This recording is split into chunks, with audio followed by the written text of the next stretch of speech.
Hello everyone, it's Paul Driscoll here, aka The Drisk, and today I want to cover a real gem of a game. Road Rash, released in 1991 by Electronic Arts, is rightly considered an all-time classic, perfectly encapsulating all the crazy thrills of motorbike illegal racing. Even today, the speed of the road and cornering as you narrowly miss the oncoming traffic all set to the rolling hills of America is one of the true gaming thrills you can experience. And I really love how all the racers have their names and different characteristics about them as you play, and you really get to love and loathe the riders as you progress on to ever tougher and longer races for each level. And all this as you save up for ever faster bikes to keep up with the tougher competition. Also worthy of note is the music by Mike Bartlow and Ron Hubbard, no less, who do a great job of giving catchy guitar tunes as you screech your way around the track. But how did the game come about? Well, that's quite an interesting story actually. It all starts with technical director Carl May, who had already had an impressive career at the time of 1991, having previously worked on LucasArts' game Maniac Mansion, and then he'd worked on the Atari Lynx conversion of Rampage. But when Epix went bust and laid everyone off, he instead moved on to Electronic Arts, where, as technical director, he was asked to produce an engine to do banked roads for a NES game called Andretti Racing. Carl found that to do banked roads on the NES was too much for the machine, so instead Carl created the engine he was working on for the much more powerful Sega Genesis or Megadrive, and the road engine that he produced really was an impressive achievement, with the engine being able to do super smooth and fast sprite scaling and giving a great sense of speed. They now had a great racing game engine, and they just needed a game to use the engine in. Step forward Randall Breen, or Randy to his friends, who proposed to create an official American Motorcycle Associated game, or AMA for short. This would allow gamers to simulate driving around America and meeting bikers and such like.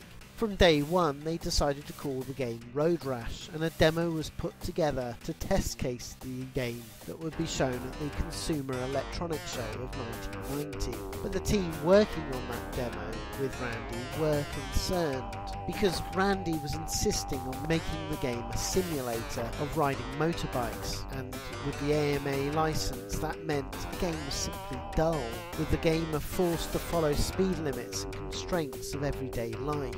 Secretly, the people on the team working on the game had dubbed the game Randy's Sunday Drive, highlighting to each other the dullness of it. Carl May and the other team members' concerns were well founded. When the demo at CES was finally released, it was a disaster, with people who saw the game finding it dull and boring. Electronic Arts were about to pull the plug on the game, but Carl stepped forward and asked EA to place him as project lead instead of Randy, and give him 6 months to salvage the game.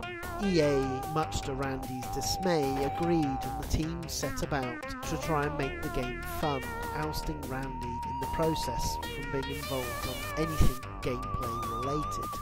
With this new direction, the team added in the bike fighting, the cops, the illegal racing elements, and all the things that we love about the Road Rash game today.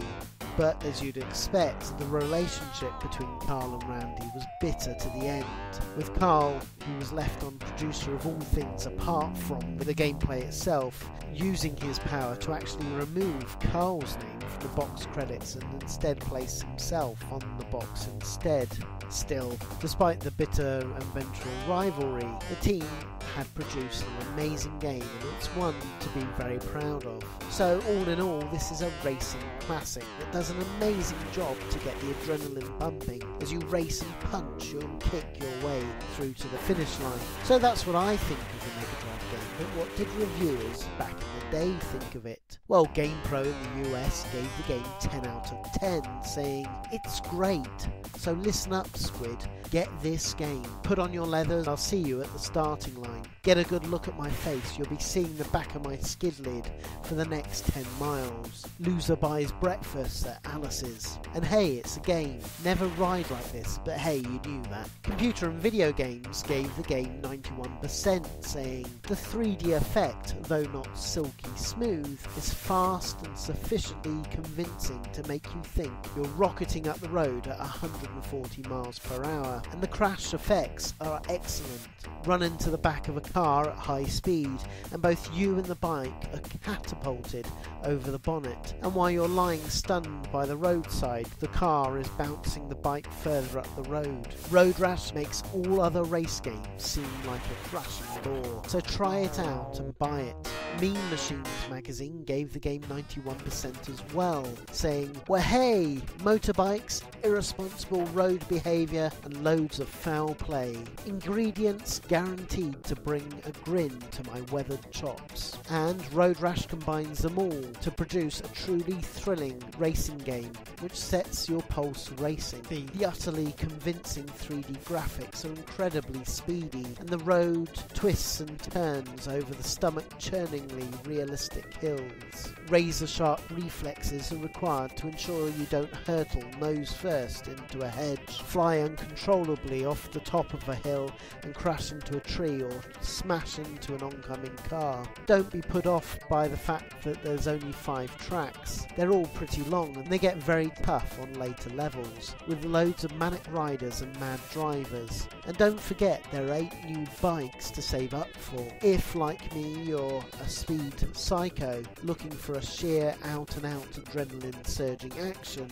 This is the ultimate ride. So that's what the reviewers thought. Overall and universally, they loved the game, and I couldn't agree more.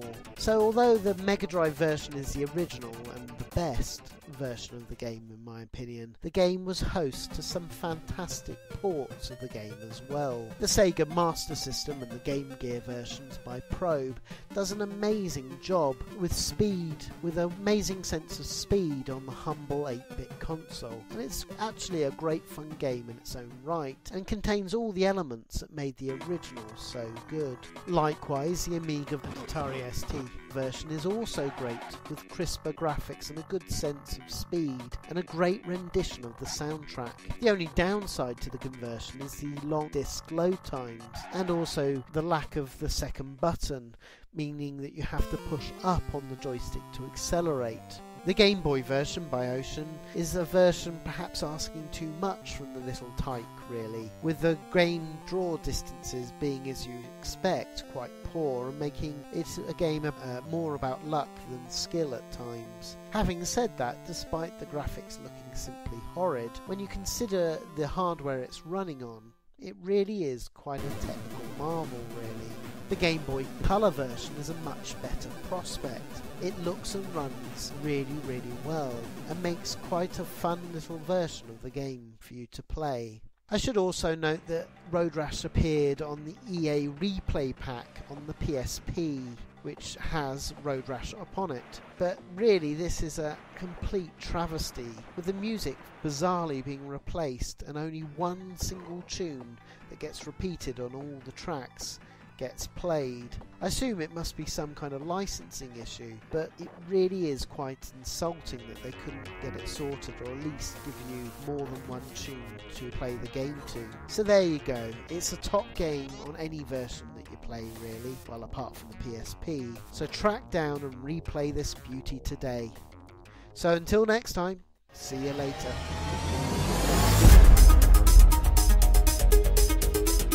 Retro Asylum, the UK's #1 retro gaming podcast show.